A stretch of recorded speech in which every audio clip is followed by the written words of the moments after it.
এখানে আমরা ফজলুলের পাশে রাস্তার এখানে বসা আমাদের দাবির জন্য আমাদের বিডিআরের সহ আমাদের হলো অধিকার পাখি ফিরিয়ে দেওয়া আর আমাদের জেলবন্দিকে মুক্তি দেওয়া। আমরা এখানে এই জন্য এসেছি এবং শান্তিপূর্ণভাবে আমরা এখানে বসে আছি। রাস্তার পথে আমাদের আইন শৃঙ্খলা বাহিনী আইন শৃঙ্খলা বাইরে কিছু ক্ষতি করে নেই, আমাদের গায়ে সামান্য পানি দিয়েছে। যাক, আমার পানি উপেক্ষা করে আমার সামনে চলে আসছি।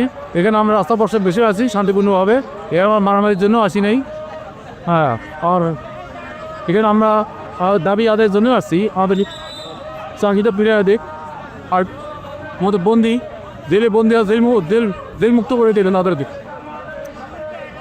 এই জন্য আমরা এখানে এসেছি। ওকে, আজকে আমরা অবস্থান ধর্মঘট করছি যতক্ষণ পর্যন্ত আমাদের চাকরি পূর্ণ বহাল না হবে এবং দাবি দাবা পূরণ না হবে ততক্ষণ পর্যন্ত আমরা এখান থেকে পিছপা হব না।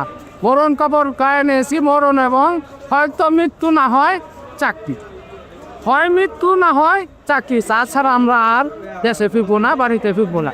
ছেলে মেয়েদের কাছ থেকে, বউ পোলাপানের কাছ থেকে আমরা বিদায় নিয়ে আসছি যে হয়তো বা যদি বিপদের কাছে আসি তাহলে চাকরি নিয়ে আসবো, আর যদি না আসি তাহলে আমার লাশ নিয়ে আসবো।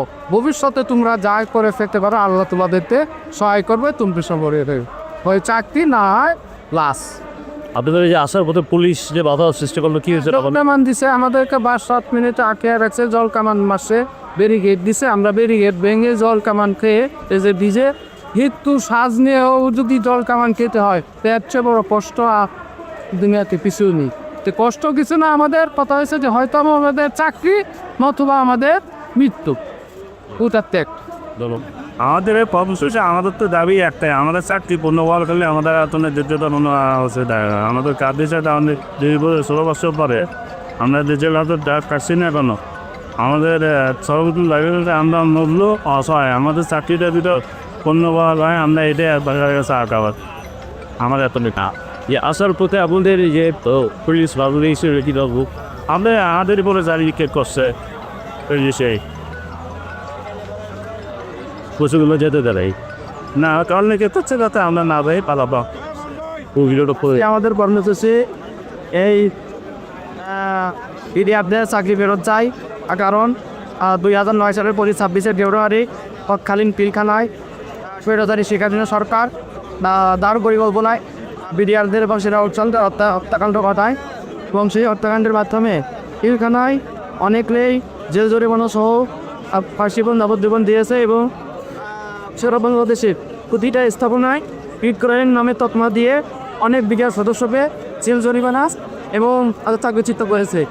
তো আমরা নিরপরাধ ছিলাম, আমরা বিডিআর বিদ্রোহ কী জিনিস এটা জানতাম না, আমরা নিরপরাধ ছিলাম, নির্দোষ ছিলাম, কিন্তু এই শেখ হাসিনা সরকার মিত্রের নাম দিয়ে আমাদেরকে জেল জরিমানা সহ চাকরিচ্যুত করেছে।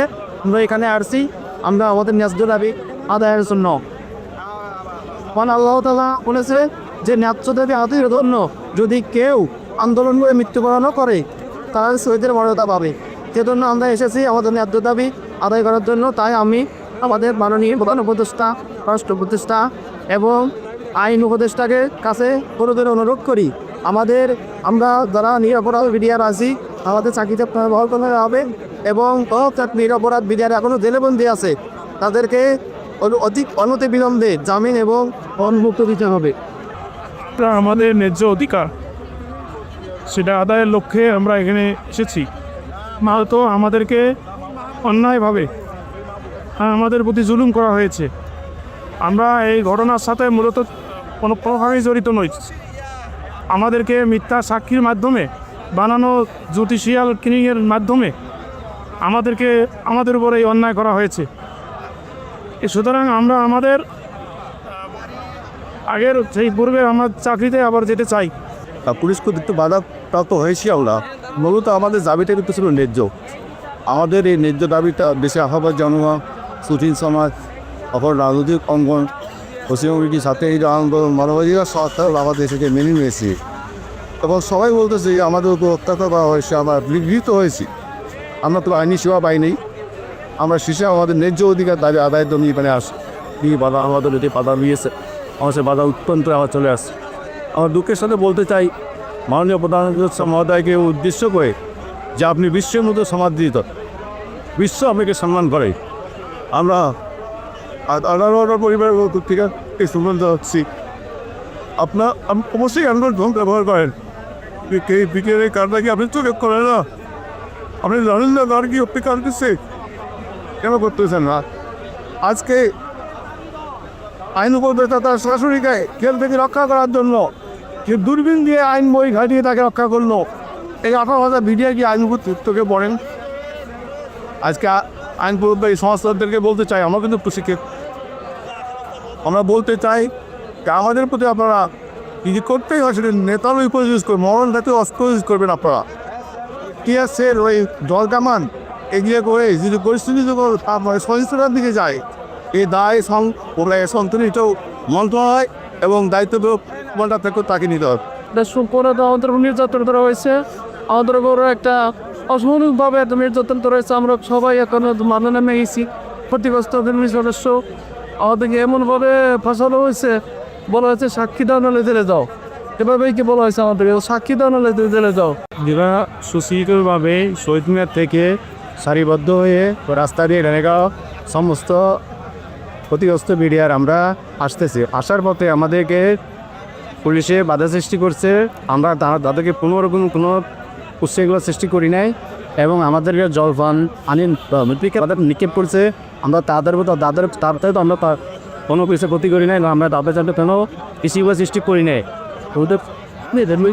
হ্যাঁ আমরা 16 বছর আমাদের ভেবে নিয়ে নির্যাতিত দিতে আসি এবং 16 বছর আমরা পরিবার নিয়ে পুরো দুঃখে কষ্টে আছি আমরা সরকারের কাছে একটাই আমাদের আবেদন এই সমস্ত অবহেলিত বিডিআর ভাইরা আছেন তাদেরকে সবাইকে যেন এটা সুন্দর শ্রেষ্ঠভাবে তদন্তের মাধ্যমে যেন আমাদেরকে নির্দোষ প্রমাণ করে আমাদের চাকরি পুনরায় ফেরত হোক এবং যে সমস্ত সেনাবাহিনী অফিসাররা মৃত্যুবরণ করছে তাদেরকে নাকি আপনার পুনর্গঠন তৈরি করে দেওয়া হোক আমরা এটাই আমাদের বক্তব্য এবং এই সমস্ত জিনিস যতদিন পর্যন্ত আমাদের সরকার মানে নেবে না ততদিন পর্যন্ত আমরা ছাত্র সংগঠনের মাইন্ডের মাধ্যমে আমরা সংগ্রাম চালিয়ে যাব দাপনের রূপসারূপ পড়া ইনশাআল্লাহ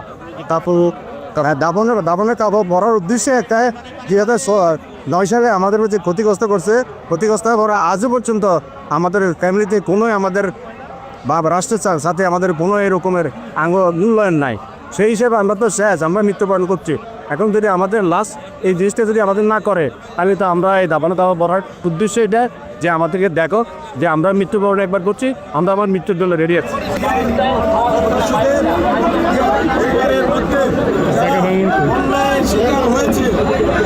শিকার হয়েছে তাদের পক্ষে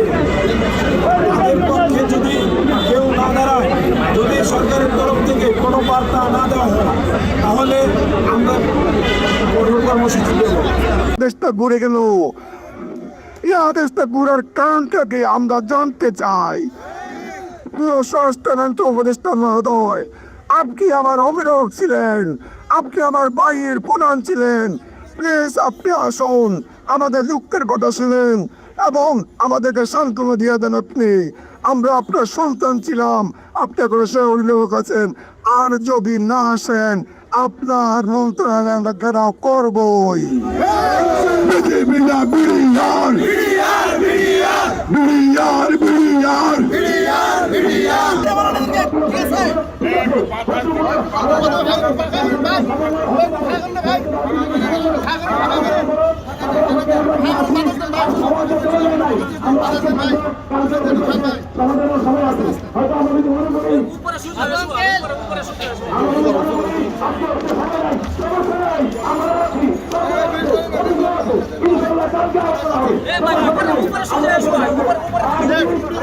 সোজা করে উঠেন না ভাই সোজা করে উঠেন সোজা করে উঠেন না উপরে জুতা মুজা খুলে দেন